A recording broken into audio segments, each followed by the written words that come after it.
Yeah, what we're looking at right now, this is the footage, of course, from the Concorde scenes where we're in the Speedbird hangar, and they've grounded a Concorde jet.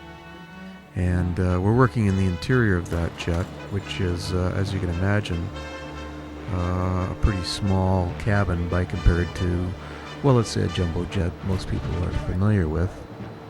This is an executive jet that shuttles people at supersonic speeds across the Atlantic and so on. And these are leather chairs, and very comfortable, much like what you'd find in a Jaguar sedan.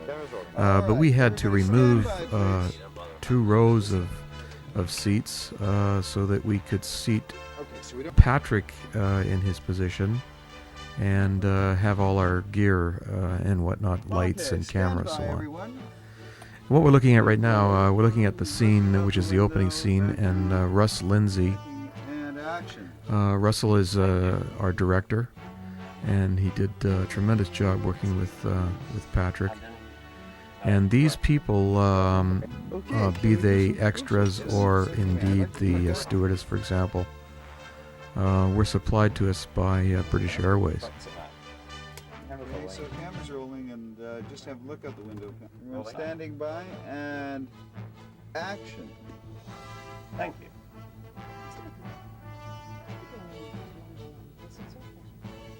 I'm doing a television program on Royal Doulton. Fine China people.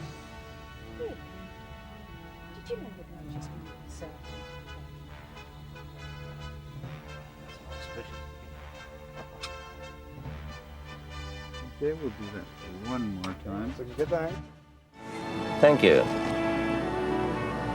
Mr. Whitney, are you going to London on business or pleasure? I'm doing a television program on Royal Doulton. The fine China people. Really? Did you know your lunch is being served on Royal Doulton? Ah, there's a more auspicious beginning.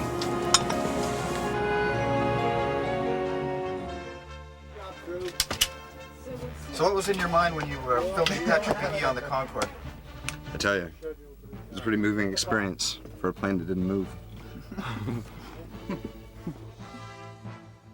Yeah, this is Lambeth, and what I'm doing, I'm on the phone here and trying to arrange for the rental of a dolly that we are going to see in the very next shot, which is a tracking dolly shot outside this particular pub called Windmill. And you know, it's so great because you're in London and these buildings are historic buildings, and the people are just enjoying everyday life in London. This is around lunchtime, and this is Louise Irvine, of course. Now Louise is the co-host of the Royal Doulton Story, and she's a famous historian. I imagine there have been a lot of changes in Lambeth since John Doulton's day. Oh yes, enormous changes. But we know how it used to look because the Doulton artist painted some lovely tile panels showing this street a century ago. Yeah. And in the archive we also have some interesting old photographs showing how it all used to be. Pretty marvelous. And now we're down the embankment. This is right on the Thames. The idea with the embankment shot is that Patrick and Louise are going to take a ride by boat. Should have thought about that. In fact, we sit down at a restaurant, I tell you, it's like musical chairs. Oh, the air conditioner can't stand that, can't stand the other. Ridiculous. Yeah, this is Harrods. It's an exquisite place to shop. If you've got that kind of income, you can certainly spend it at Harrods. The exterior of Harrods is entirely clad with Doulton tiles. Thank you for showing me around, Stuart. My pleasure, Mr. McNay. Where are you off to now? Well, all this food has made me hungry. I'm putting on the Ritz. Oh. Let's try it again.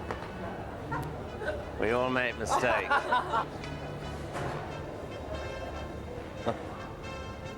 Thank you, Stuart, for showing me around. My pleasure, Mr. McNeil. Where are you off to now? Well, all this food has made me hungry. I'm putting on the Ritz. This is the general manager of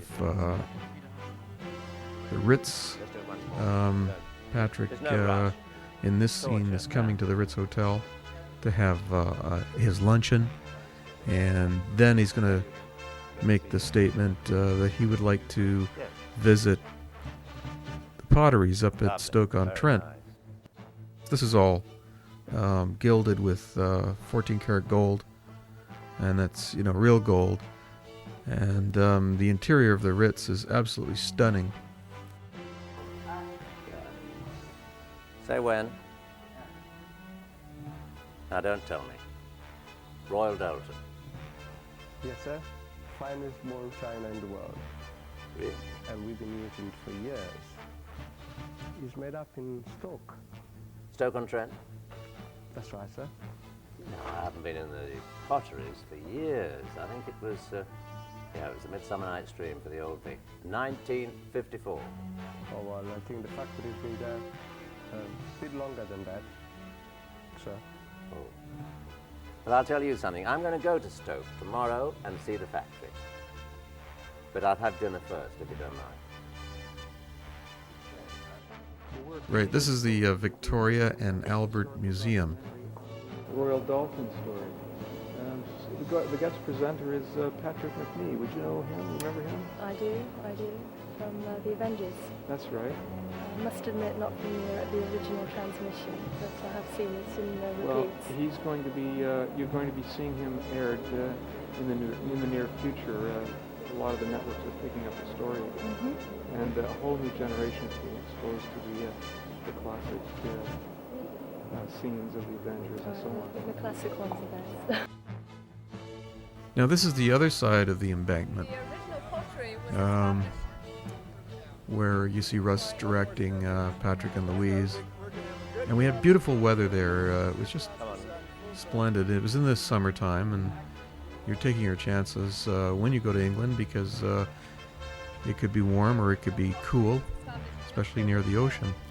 But the whole time we were there, we just had brilliant sunshine. It's such a beautiful day. Why don't we go by boat? Just as they did in the past.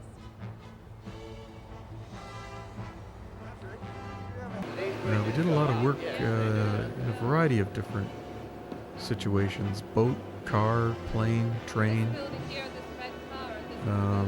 airplane. This piece has a lot of movement. The idea was to give the viewers a variety. Certainly keeps it interesting. Moving shots.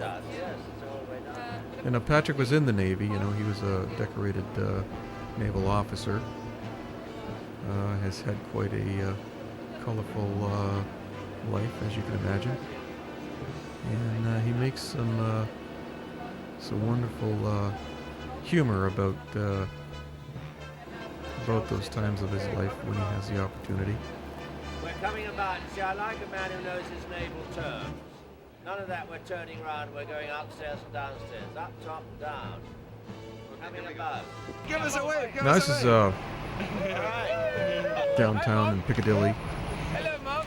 Traveling around by taxi. And then this scene here is the Greyhound pub.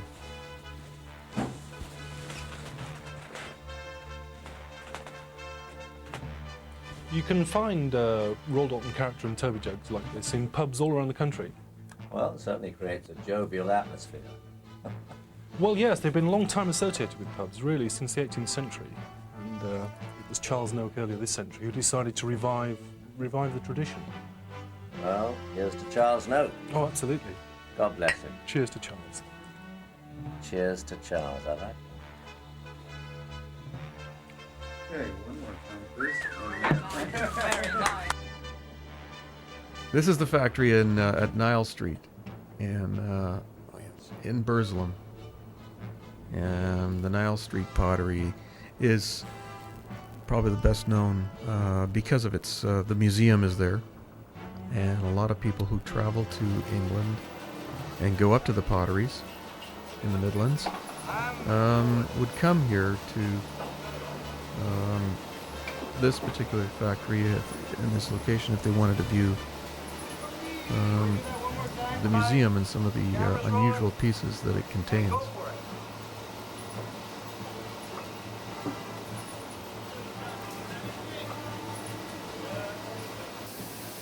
Yeah, here's a camera going inside the oven to get baked.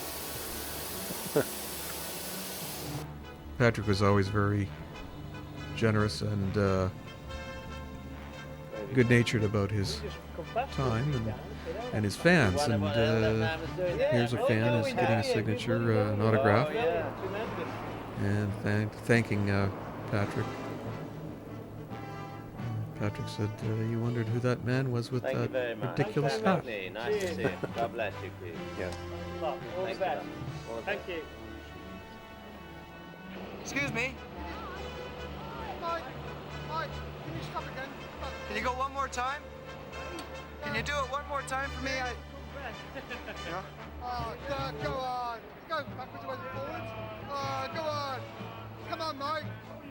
Come on, Mike. Mutiny! Mutiny! Come on, Mike. Mutiny! Now, this particular shot was taken inside a mansion in Beverly Hills in Hollywood. Now, hold on just a sec. Right.